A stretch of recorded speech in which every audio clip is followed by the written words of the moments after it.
America के democratic socialist Zohran Mamdani ने गुरुवार सुबह न्यूयॉर्क शहर के 112वें मेयर के तौर पर शपथ ली।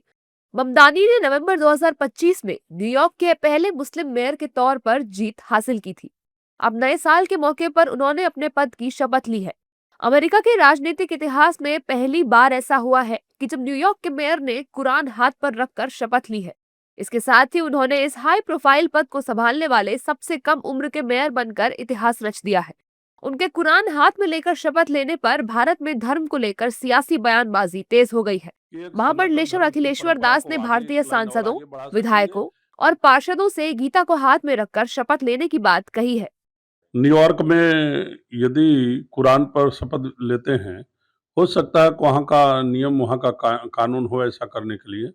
मैं समझता हूँ कि हमारे देश में भी भारत के यशस्वी प्रधानमंत्री महोदय जब गीता के ऊपर पूरी शक्ति लगा कर के देश में काम कर रहे हैं, तब हमारे देश में भी कम से कम गीता पर हाथ रखकर सारे सांसदों को, सारे एमएलएस को और सारे निगम पार्षद को, सबको गीता पर देश की रक्षा के लिए सौगंध खानी चाहिए।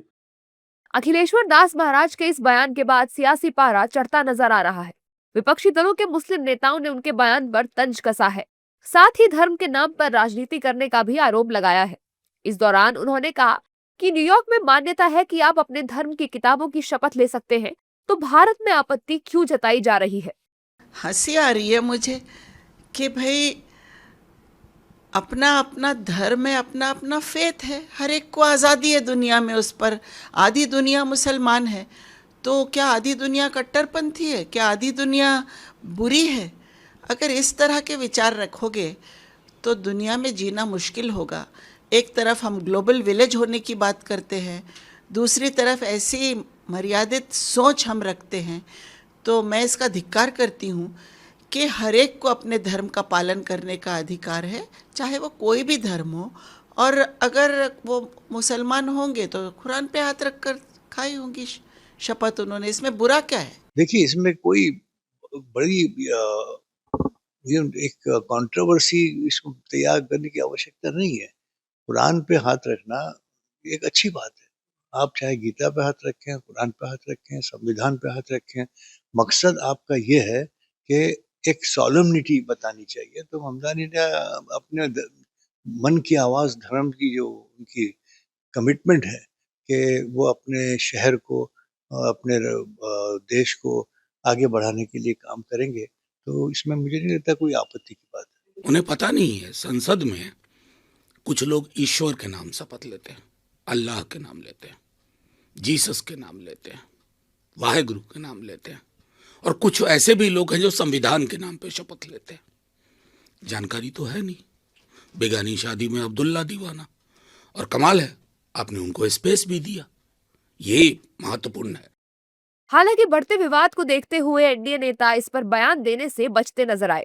एनडीए नेताओं ने कुरान को हाथ में लेकर शपथ लेने पर कहा है कि अमेरिकी संविधान इस तरह की शपथ की इजाजत देता है तो ठीक है।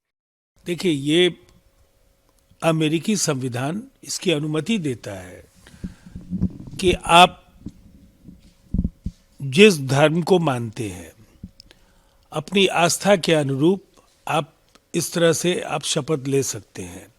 भारत में भी हम शपथ लेते हैं इस तरह से। ये कोई ऐसी घटना नहीं है जिस पर आज दुनिया को सियासत करने का कोई अवसर मिले। हमने नहीं देखा वहाँ क्या कर रहे हैं, इसके बारे में हम लोग को जानकारी। भारत में भी ऐसा होना चाहिए, विधायकों और सांसदों को रामायण पर हाथ रखकर शपथ नहीं, गीता पर। भारत का जो संविधान है, भारत के संविधान के हिसाब से देश चलता है, राज्य चलता है, और भारत में पहले से जो चीज़ें चल रही है उसी के अनुसार भारत आगे बढ़ रहा है। जोहरान ममदानी जो न्यूयॉर्क के मेयर है, वो 3 कुरान के ऊपर शपथ लेते हैं, और ये उनकी व्यक्तिगत मज़हब हो सकता है, उनकी सोच विचार में। जब कोई भी सांसद शपथ लेते हैं तो वो क्यों हिंदू ग्रंथ के ऊपर नहीं, वो एक अनिवार्य होना चाहिए कि आप हिंदू ग्रंथ के निमित्त, भगवत गीता हो, कोई भी अन्य ग्रंथ, आप वहाँ शपथ आपके धर्म को भी बढ़ावा दे रहे हैं और साथ साथ आपकी सोच विचार प्रकट आती है। I don't think we need to be apologetic about being Hindus in a land that belongs to Hindus. Mamdani का जन्म 18 अक्टूबर 1991 को युगांडा के कंपाला में हुआ था। वे युगांडा से दक्षिण अफ्रीका और न्यूयॉर्क में गए। अमेरिका में उन्होंने 2014 में बाइडॉन कॉलेज से अफ्रीकाना स्टडीज में डिग्री हासिल करने से पहले Bank Street School for Children और Bronx High School of Science में पढ़ाई की। 2017 में वो राजनीतिक और सामाजिक संगठन डेमोक्रेट सोशलिस्ट ऑफ अमेरिका में शामिल हो गए और यहाँ से उनके राजनीतिक सफर की शुरुआत हुई।